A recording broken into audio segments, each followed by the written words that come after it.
All right. Hello, everybody. It is Monday, December 30th. I'm your host, Tony Bacigalupo, and it is the last meeting of the year, last meeting of the decade. We're at the end of 2019, and I don't know about you all, but I've been doing some year in reviews. I've done a little decade in review. It's been very useful and a little bit harrowing for me personally.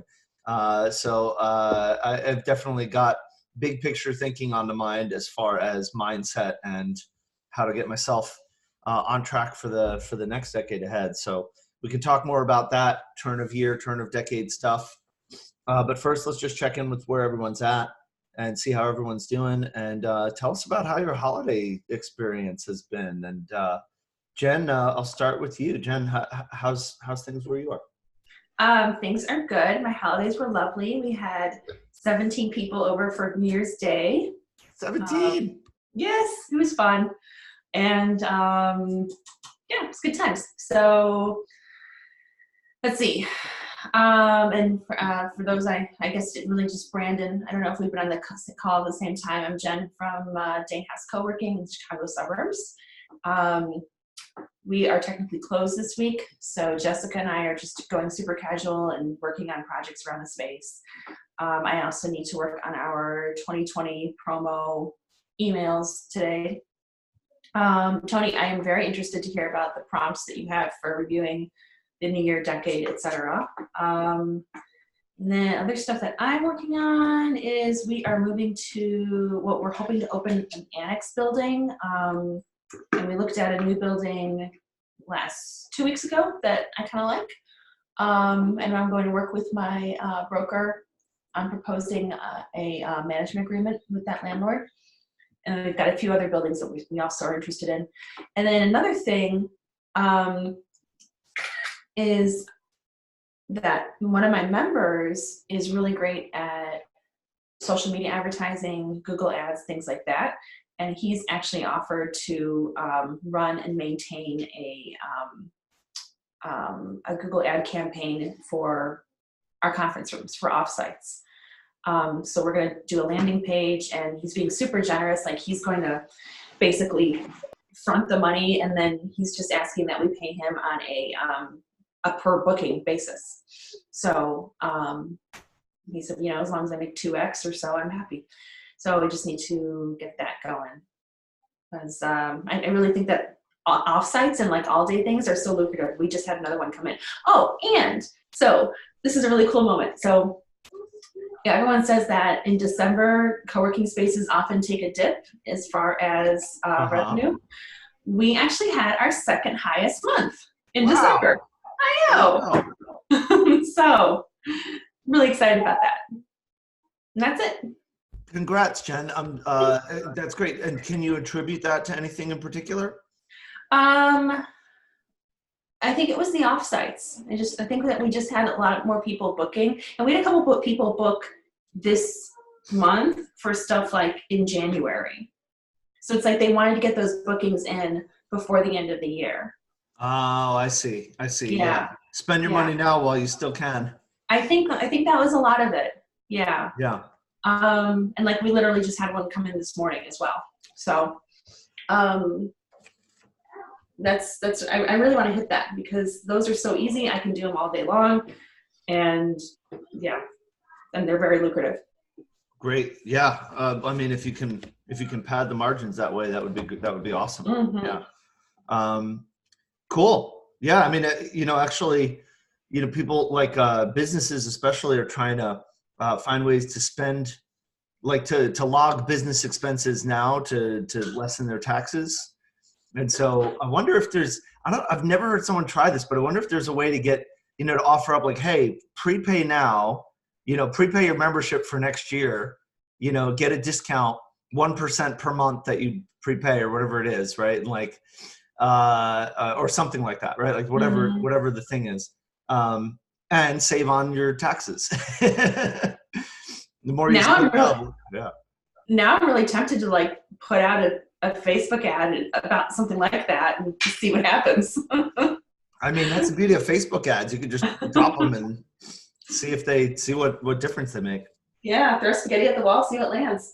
Yeah, exactly. Hey, Jen, I'm new here, so forgive me if this is a repetitive question, but can you explain a little bit about the exactly what you are talking about when you said you're offsite? Oh, so, sure. Promotions. Is that bringing in outside businesses to utilize the space for one-off sort of projects? For offsite meetings, for like, all day team building stuff. So because for us that's $350 a pop in terms of revenue. And I mean, the expenses are not much. Usually these folks bring in breakfast, they bring in lunch. There's a little bit of cleanup at the end of the day. They might have a few cups of coffee. They might use some toilet paper, but overall, like the expenses are really low, and the income is high for an event. And are they utilizing your entire space or just portions of it? No, just a conference room. We have 2 conference rooms. Very cool. Yeah. That's great, Jen. If when you find a niche that works for you and you start to be able to build a reputation around it and stuff like that, I mean, you can really, you could have a separate page or even a separate website for it and all of that stuff. And, it's different for everybody's space, but if you find a thing that is sticking in your world, for some reason that happens to catch, great. You can work with that for sure. Yeah. Yeah. Cause then these things can fund all the other fun stuff for our community. So Exactly. I like it. All right, cool. Well, I will come back to you to talk about your 2019 recruiting. You said you 2020 recruiting. You said you had some stuff you were working on there, but first let's check in with Brandon, and I see we also have Tony on the line as well, so we'll check in with him. But Brandon, how are things with you? Remind us who you are, where you are, what you're up to. Yeah. So Brandon, I have a space in Nashville that is not operational yet, and so just kind of in the planning and research stages right now. And the last couple of weeks have been super slow for me. I've really been able to unplug and just enjoy some time with family. So I'm down in Atlanta, and it's like been the hottest Christmas I've ever experienced. It's like 70 degrees here. It's just crazy. So yeah, that's where I'm at. Not too much going on in my world other than some research and some reading, and looking forward to spending some more time with you guys. Great, and welcome. And can you maybe remind the rest of us a little bit about kind of the context of why you're building what you're building, and maybe a little bit more about what we had discussed around kind of the pre-launch community building and the thought process there? Yeah, absolutely. So I have a background in the music industry as a music producer myself, and then I've invested in the development of various recording artists, songwriters, and other producers. And I have a space in Nashville that I had developed mostly for my own internal creative teams. And it also used to house another company that I exited earlier this year. And so the conceptually for me, the niche is a more creative focus, specifically around the music industry. And that's kind of where I'm looking at kind of utilizing the space as more of a hub for a larger and broader community aspect that we could really focus on building a member community that could exist both locally as well as in various locations. Awesome. That's great. And I see we have a new coworker joining us. Hello. This is Sloan.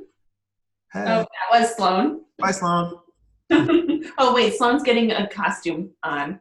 I'm not even kidding. Okay, well, anyway. We're going to have, okay, all right. Brandon, very cool. Oh boy, this is happening. Happening. So Brandon, I'm excited to hear your thoughts as we kind of move into the next part of the conversation around 2020 next steps. Once we hit January, really a week from today, we hit January 6th. It's Monday. We're going to have had 2 weeks of holiday time. People are going to be getting ready to get back to business and really wanting community. So I think it's going to be a real great opportunity, certainly from a business recruiting standpoint, but also just from a community building standpoint to just engage people. So I'm curious, what your thoughts are as far as the next steps are to follow through on that vision that you've been crafting. So we'll loop back on that after we say hi to Tony J and to Penny. Tony, are you joinable? Are you with us? Are you just listening in? I'm kind of in a loud spot, so I'm just listening in right now. Okay. Hey, Tony. Happy New Year. Happy New Year, bud. All right.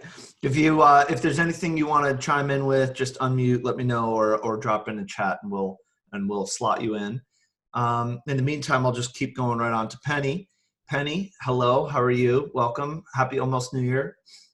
Happy New Year to all you guys also. So how are things going with you? Where are you? What you up to? What's on your mind? I just made a date for a meeting to really look at goals for the next year, with somebody else, because that'll be really helpful to me. So really kind of focusing on the next year and setting goals. I find that, I can just like go through life, like boom, boom, boom, boom, boom, and just kind of keep going and going. So that's going to be really important. I'll be doing that in the next week or so, and then trying to figure out how to incorporate some of my like advisory board in that, setting up my first date with the advisory board. So they like weigh in various ways via email, but we're going to set up a date to have a meeting soon in January. Great. I like the sound of that. Yeah. Let's get your advisors on, empowered to help you more, which is great. All right, cool. So we're going to talk a little bit about 2020 planning and just how you approach the new year. It's so easy for something like this to just slide right by. And obviously, it's just a day and it's just a number, but it's an excuse for us to really think about getting some perspective on what we're up to and why we're doing what we're doing.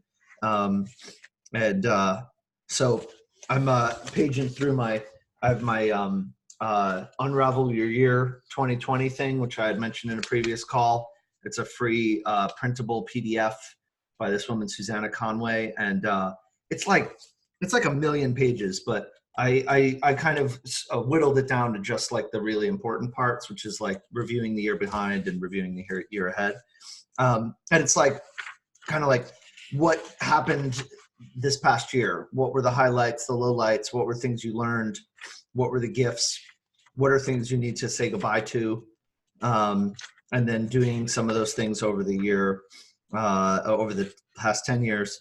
And then there's also this kind of like choose your word for the year, which I've been doing every year, which has been cool. And then like, if you kept that word in mind, how would things be different? That kind of thing. And then it's like, what are you looking forward to in 2020? What are you feeling apprehensive about? What life lessons are you taking with you? Fast forward to December 2020, you're sitting in a cafe, musing over the last 12 months. Where do you want to be in your head, in your heart, in your soul, in your physical world? So like, just like fun perspective. And I found this to really help serve me, certainly more so than if I just didn't do anything at all. So I'm almost done with it. I'm going to keep working on it. And I'm actually getting some inspiration in this call for some more things to add to it. So I'm going to play with that some more while we're talking here. But I guess let's just loop back to Jen. You had mentioned that you were working on your 2020 member recruiting scheme. And I guess you want to just kind of tell us a little bit more about your perspective on the new year as somebody who is still in your first year as a space operator. Sure. And all of a sudden now I can't remember what we decided on for our 2020 scheme. It was so long ago. Rewind us a little bit. Tell us, like, how did you start talking about 2020? Here it is. I found our promotional, what we're going to do for our promo. 20% off the first 2 months of 2020. Applies to new members and upgrades. we're going to send out an email today. It's the last Monday of the year. Blah, blah, blah. Get out of the coffee shop, get out of the house, get into a sanctuary-like workspace filled with bright, friendly, motivated people just like you. And then we'll do another email on the 5th, which is Sunday night. And this is actually something that I got in a, so we're on the Proximity Network. That's the software we use. And they do some really great bi-weekly calls. And the last one was with a bunch of people who are in the co-working and childcare world. And one of them, Amanda Monday from Toronto, was saying that she has found that Sunday night emails are incredibly effective for her. So we're going to try that. We've never done that before. I've always been, oh, Tuesday morning, right? That's when you send your emails. And she said that for her people who are similar to our people, from a marketing standpoint, that Sunday nights are really effective. So we're going to try that on Sunday night. First Monday of the year is coming. Come join us. Come kick it off here. Start 2020 with good habits, etc. So that's what we're going for. We're going to do email. We're going to do some social media, maybe a little advertising. And that's what we got. Oh, and I wanted to say that I did the Susanna Conway thing in 2018, and it was wonderful. And I kind of half-assed it last year, and it wasn't so good. So I'm gonna whole-ass it this year. Well, I appreciate the sentiment of kind of zigging where people zag when it comes to sending messages. I think it's a great idea to kind of send a message when no one else is sending a message. Worst case is you can just resend to the people that don't open it on Tuesday. Well, our open rates have been really low lately. So I wanted to try something new anyway. And she said, Sunday nights, people have gotten their kids to bed, and now they're like rethinking, oh, right, I've got work tomorrow, or I've got to get back into it tomorrow. And so then they're like sitting down on the couch, ignoring their spouse and, reading their email. So I'm going to take advantage of that. I mean, come on, like who isn't scrolling through their email while they're watching whatever TV they're watching on Sunday night after dinner, right? Like 100%.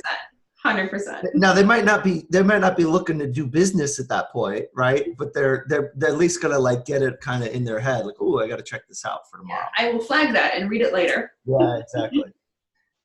Cool stuff. And then in terms of social, like the invitation funnel-y type things, are you targeting any particular social gatherings to entice prospective members? I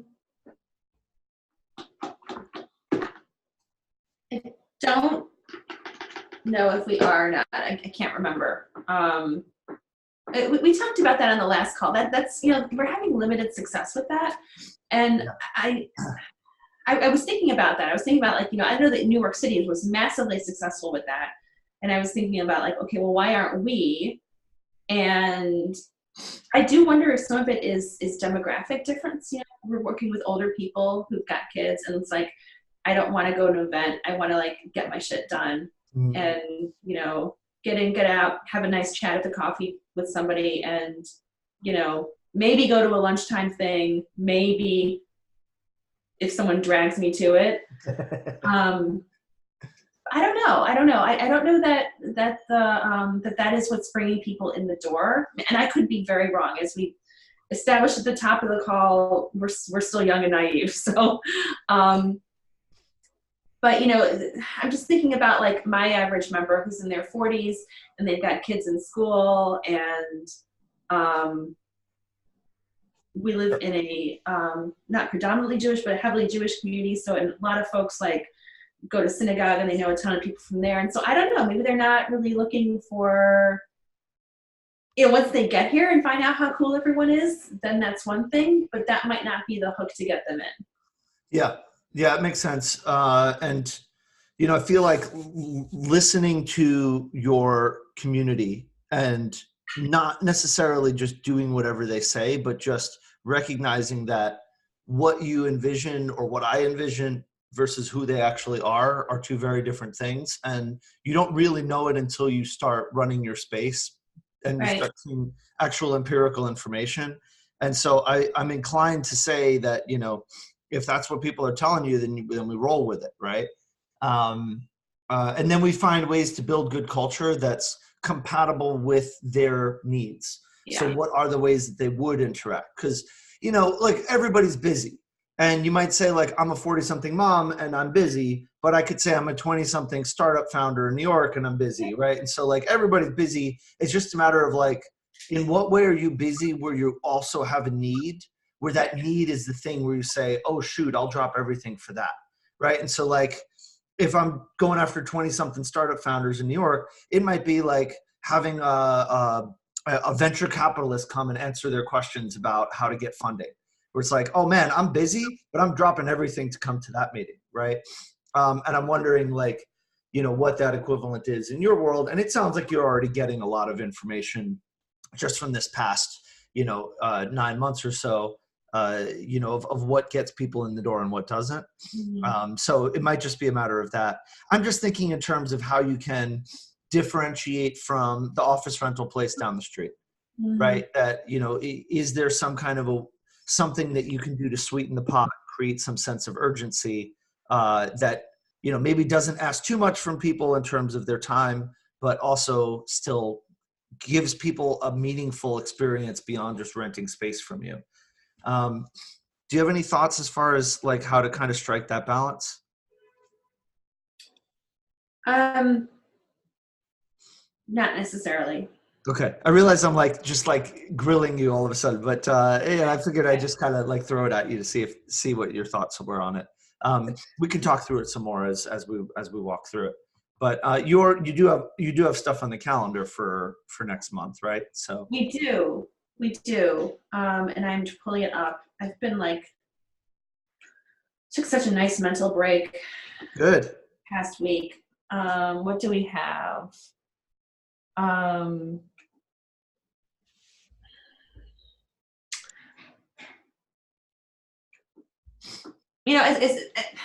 don't know.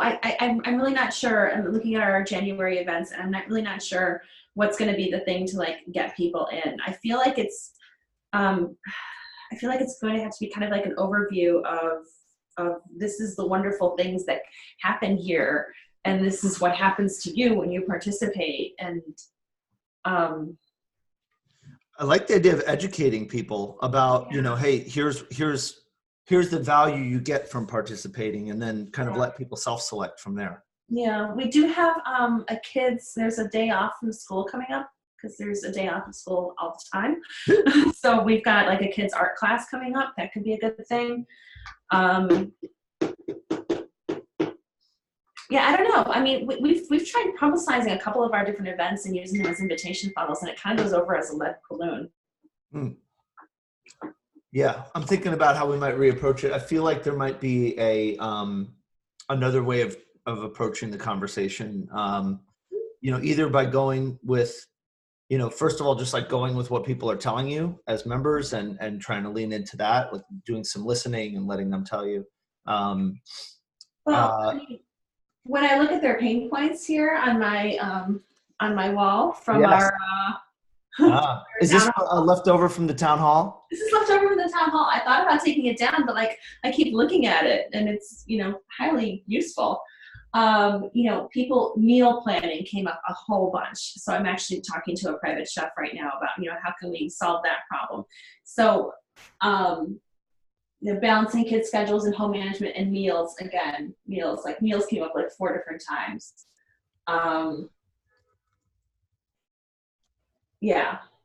Fitting exercise into my day. There's a couple different things about exercise. So it's more, the things that I'm hearing from people is like, I'm trying to do all this stuff and none of it terribly well. And, I need help. So that's why we did things like we left out a basket of gift wrapping supplies. We did the holiday gift wrapping station. Like, here's a place where you can, with tape, with scissors, ribbon, paper, and big tables, and you can come here and wrap your presents away from the prying eyes of your children. Like, that was really simple, so I think that we just need to do more things like that. And that's a really good way for us to service our community. Yeah, I like that. You said the gift wrapping was a kind of a hit, right? Yeah. I love that. I love stuff like that. It's real simple and straightforward and fulfills a need. So yeah, that sounds like a good direction to go. quick question for me on something like that.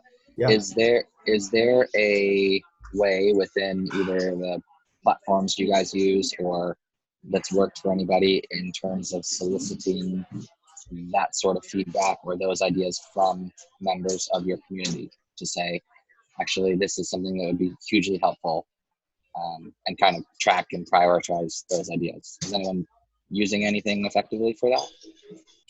So we actually have a feedback form that has been used exactly 0 times. Nobody's ever filled it out. We have it like at the bottom of all of our member emails. Maybe we could be doing a better job of promoting that. I don't know. But honestly, when we had the town hall, like that was really good. And somebody even came up with the idea of having the pain point thing like up all the time and letting people like add to it. Like, this is some crap that I'm dealing with. Is anyone else dealing with the same crap? You know? And the town hall concept, was that just an invitation to everyone within your community to come and kind of talk through those issues and problems? Yeah. Actually, I'll drop a link into how we did it.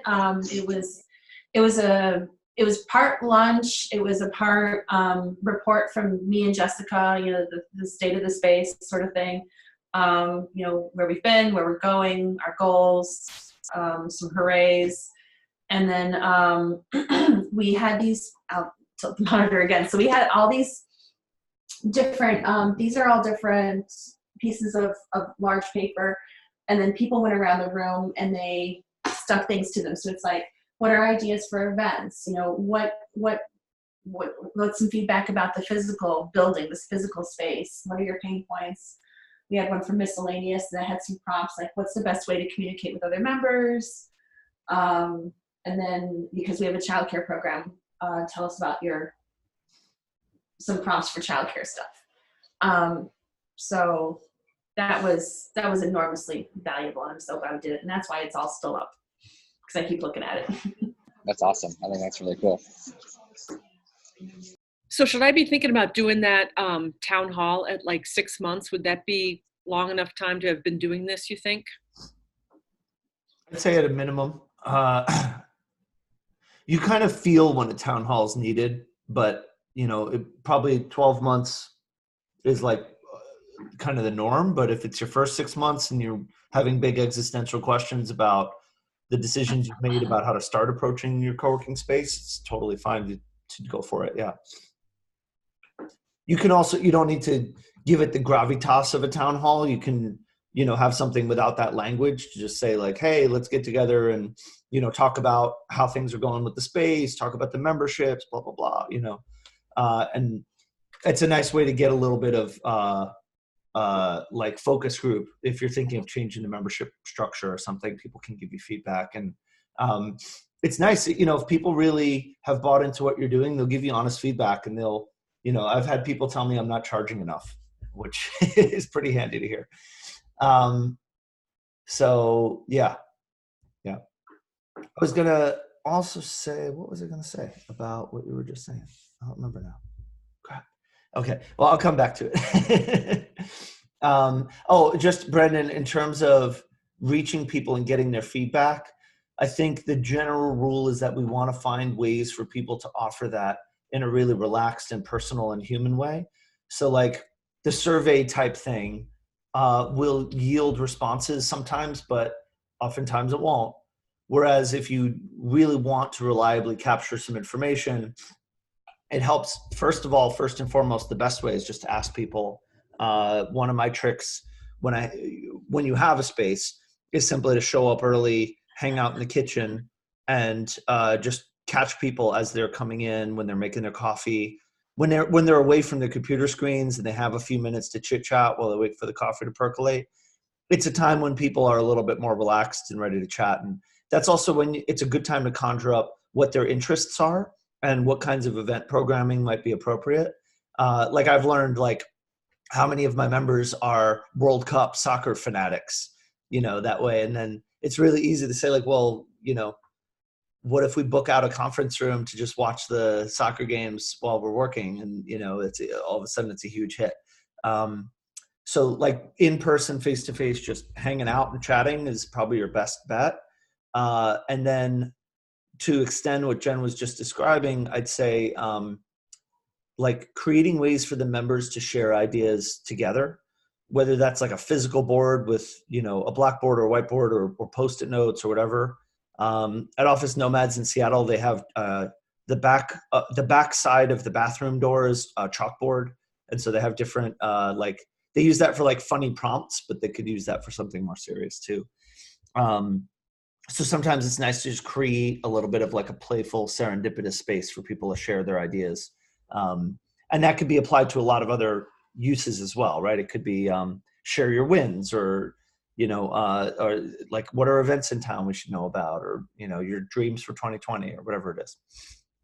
That makes sense. And I see Jen also posted in the chat their plan from their town hall as a Google Doc. So handy stuff there. Thanks, Jen. All right, while we're looking at the chat, Tony J also asked about, so he posted his first event on Facebook and Eventbrite and wants to know thoughts on marketing events and in particular on buying a list of businesses to market to. I'll say I don't, just for that last part, I don't have direct experience with that myself. My general rule with anything that involves ad spend, especially that is physical in nature, like not digital, is to just try to be either as clear as you can on the ROI or expect not to get much ROI just because it's not proven. And so if you want to do it as a bit of a testing the waters, you know, if there's a low cost to try to dip your toe in it and see if you get a response, then I would do that. And I would probably advertise something that's really low barrier for somebody to respond to so that you get a really easy sense of, you know, whether you're getting any kind of a response. But the easier thing is probably just to use Facebook and do targeted demographics on there and see if that leads you to anything. Although, you know, actually buying a list of businesses, I think LinkedIn does this now too. You know, it might not hurt if you have an existing list. This is actually something I believe LinkedIn does. If you have an existing list of emails, for example, like members of a community that you're a part of, you can advertise to people that they're connected to. And that could be really killer, because I think if you start with the seed of an existing list of people that match your kind of demographics, and then you apply that as the seed for like, give me the list of all the other people that could be related to these people, that's probably a really, really good group to hit, is like the adjacent people to that.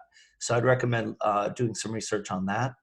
And then in terms of event marketing, especially for your first couple of events, the name of the game is personal one-on-one invitations. You want to prime the pump. You want to make sure that the first 5 or 10 or 15 people that come to every event are people you've invited by hand. And that's in part because it's effective. When you ask somebody if they'll come to your event, they're going to be a lot more likely to come than if they just see it in a newsletter or see it in an ad. And so physically just asking people, you know, hey, we're doing this event. I'd love to see you there. Can you make it?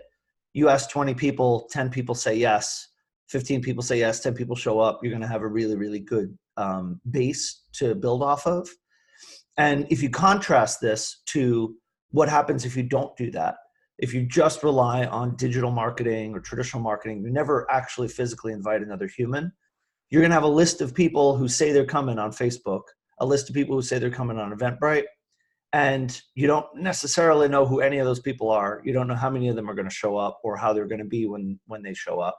And it's a lot riskier in terms of how many people come and how good of an experience they have.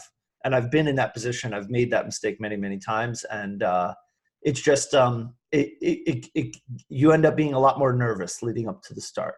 So if you know for sure that you're going to have some heavy hitters, 5 or 10 people that you know are awesome, that are going to be there, then that's going to make everything a lot easier. And if it's a paid event, you can comp their ticket. You know, if it's somebody who's really great and they're working on something cool, you can entice them by saying, hey, I'm going to give you 2 minutes to pitch what you're working on. You know, like really give people reasons to want to help promote your event.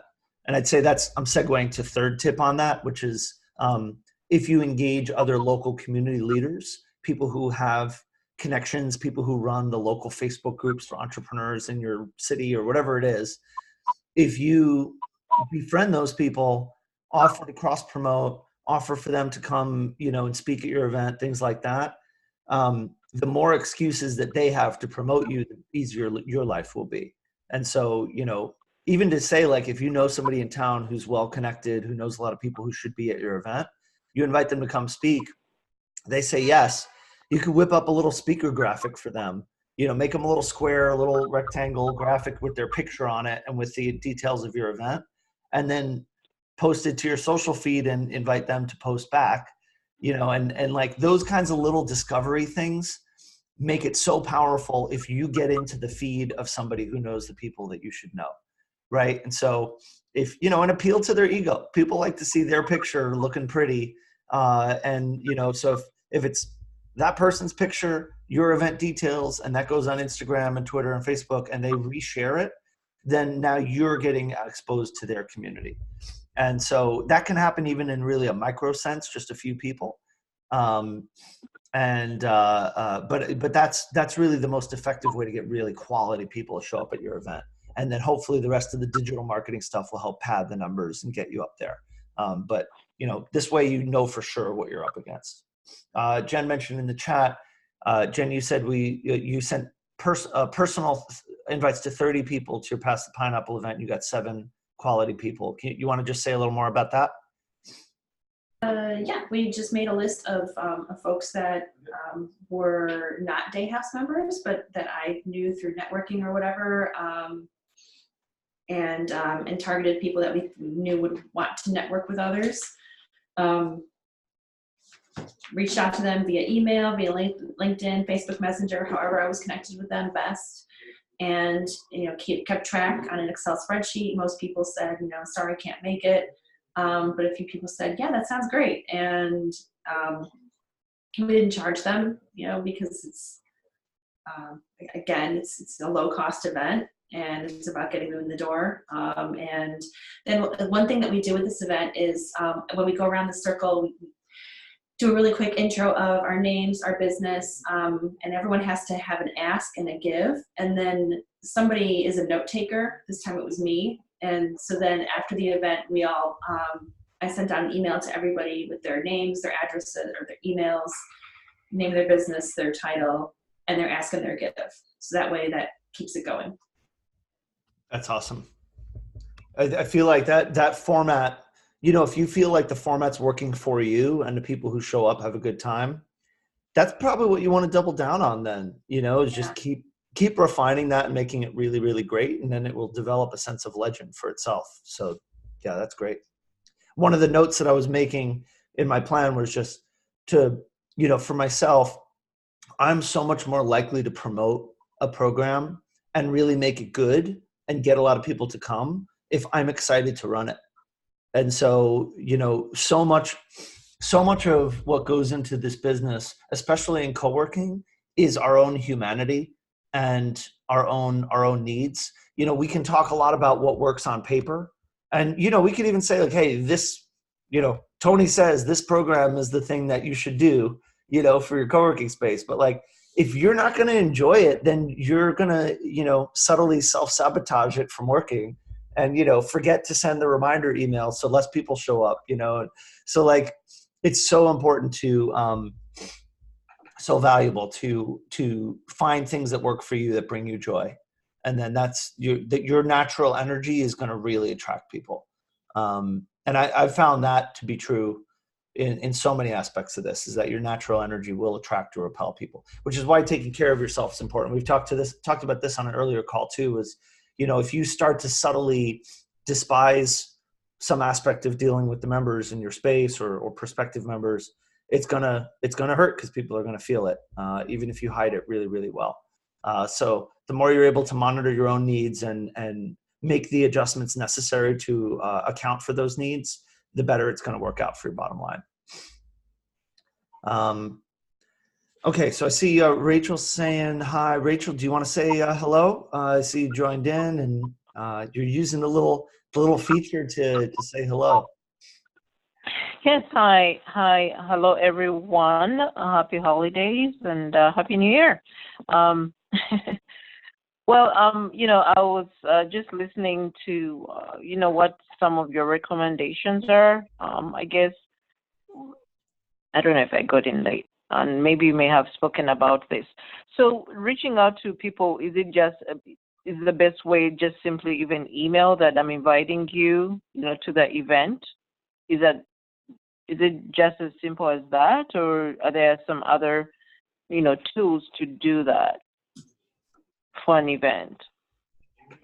Yeah, so I mean, in my mind, and I would say in general, the tools that you start with are very simple. It's just the direct contact information that you have for the people that you most feel connected to and you feel like you have the best relationship with. These are people for whom, you probably have their phone number or you're friends with them on Facebook, where you can send them a direct personal text message. And if all you have is their email, then you can send them each a personal, and hey, copy paste works, right? Mail merges work. You can, you start with something personal to one person, copy it, paste it to another email, customize it, type in their email, send it. And, you only have to do it 10 or 11 times and 12, 20 times, whatever it is. And that is going to be the best way to reach those people. The less personal it is, the less effective. And actually, above all this is in person. If you're physically in the same place with them, and it's easy to skip this step, but if you're in the same place as somebody, think of it as, hey, go up and talk to them and ask them if they can join for the event. And that directness is something we have to get really comfortable with, and it's going to serve us really well in terms of a lot of other things down the line. And I'll use another example of this, which is when we would host a happy hour, or when we would throw parties at the apartment that I was living at for a while, where we would have like a big apartment, a lot of people coming over. When we put out the bucket for people to give us money to help pay for the party, at the end of the night, we'd have 100 people come and we'd get like $30 in the bucket. It's like, wow, well, these people are jerks. It's like, well, they're not really jerks. It's like they mostly just didn't see the bucket or didn't feel motivated to put anything in the bucket. When we had the one roommate or the one employee who was the fearless person who had no qualms about saying, hey, glad you're enjoying the party, put money in the bucket. Like, all of a sudden we went from $30 to $300, and all it is just to say like, hey, here's the bucket, put some money in it, right? And like, not to be shy about it. And I think when you're offering up event programming, it's that much easier because you're not even charging. You're giving away stuff, right? And so it's easier to practice the assertiveness with that, if that makes sense. Yes, it does. But I'll also add to that, Rachel, in terms of tools. The next layer is email, collecting emails ruthlessly. Everyone that you meet who you think could potentially be valuable, get their email and create, if you don't already, create one place where you're putting all of those email addresses. If you don't have a place set, it could just be a note file on your phone. But eventually it should be a spreadsheet, and eventually it should be a mail, a mail provider like MailChimp. But that's going to be your way of staying in touch with people for the long term. So if you talk to somebody at a networking event tomorrow and they say, oh yeah, I'm interested in membership. You say, great, give me your email, right? You put them on your mailing list. They might not become a member for a year, but then a year from now, they're going to walk in and say like, oh, I saw your newsletter. I finally came and here I am. I'm ready to give you money, right? And so, collecting emails and emailing people periodically is huge. Probably one of the biggest mistakes I made early on. I don't know if it's one of the biggest ones. I feel like there's a lot of competition for that. But one notable mistake early on is that I collected a lot of emails and didn't email them with frequency. And so I got to the point where I had people's emails, but I hadn't emailed them in like 2 years. And I felt like at that point, they didn't even remember who the heck I was. And so getting into a rhythm of saying, even if it's only like 5 people, you know, or whatever it is, if I can say, look, once a month, I'm just going to sit down, I'm going to write a little update on what happened and send it. It doesn't need to be pretty. It doesn't need to have pictures, formatting, and event links and all this stuff. It could literally just be like, hey, it's Rachel. It's been a big month for me. I've been working on this and that.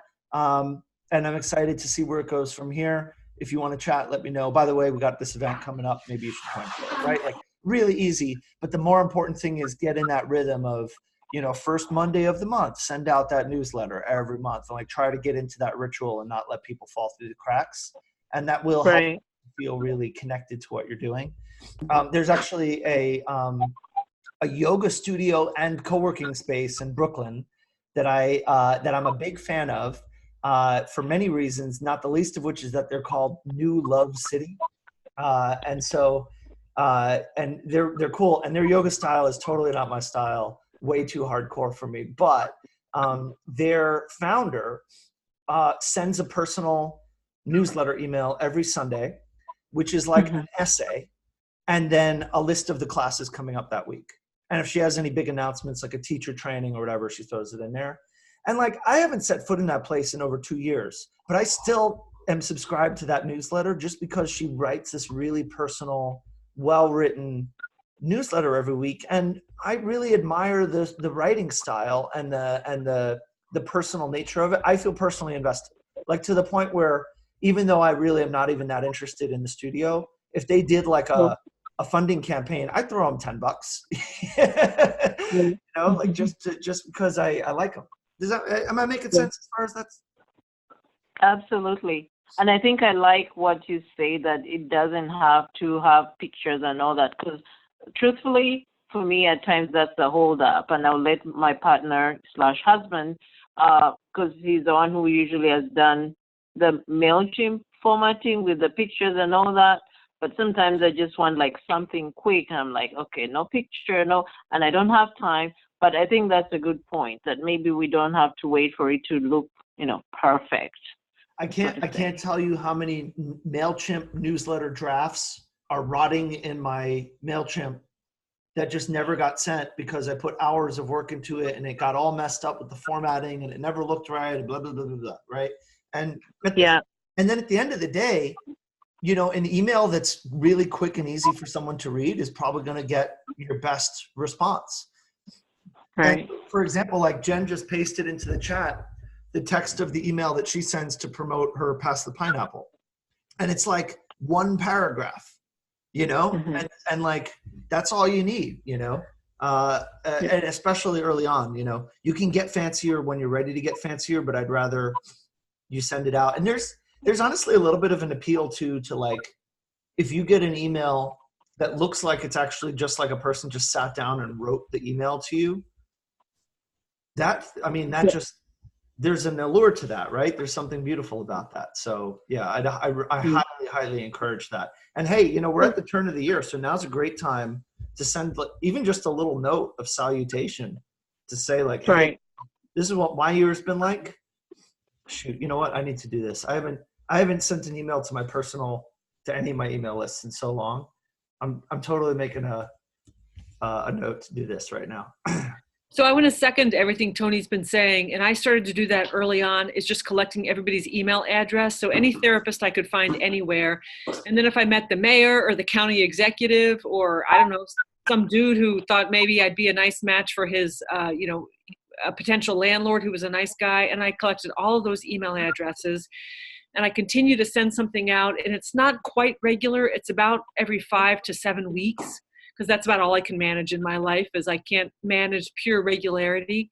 And people seem to enjoy, and a lot of people, they open it. Our open rate is over 50%, so that's pretty good. That's great. The other thing I do is I'll send out emails, and like Tony said, sometimes I'll call people and all that, but then I'll customize a few emails. And so I'll just work really hard to change the opening sentence, to change the name, to change the opening sentence, and to make them know that it came directly from me and it's not just one of the blasts that I send out. And the response rate when it comes directly from me, people have a sense of duty to answer it and say, no, I can't come or whatever. So it's worth it. Like, it's time consuming, but it's worth it to customize the email sometimes. Okay. Penny, I have a question for you, and I've written in the email. So when you send out those emails, because I know you responded to one of the emails I sent to the whole group. When you've sent out those emails, what has been as far as conversion rate? How has it been for you since we're on the call right now? I don't know. Conversion, okay. I'm not sure the conversion rate is very good. I mean, the guy who just found me from my last member, now we're up to 21 members, he found me from somebody else. Somebody else recommended me, and so recommended Thrive. And so he came to our website and he was like, wow, this is really cool. But I think that other person that recommended us is on my email list. And so in actual conversion, I'm not sure we've had it, but I've heard a number of people say, oh yeah, I've heard about Thrive, or oh yeah, at my business at the Achievement Center, I heard people talking about Thrive. So it seems like some people have been talking about us, and I really think it's because of the email updates, because I wasn't really getting word out in other ways. I mean, I have a Facebook page, but not that many people follow it. So I really think it was the emails that I sent to all these mixed people that was really getting the word out. Okay, thanks for sharing.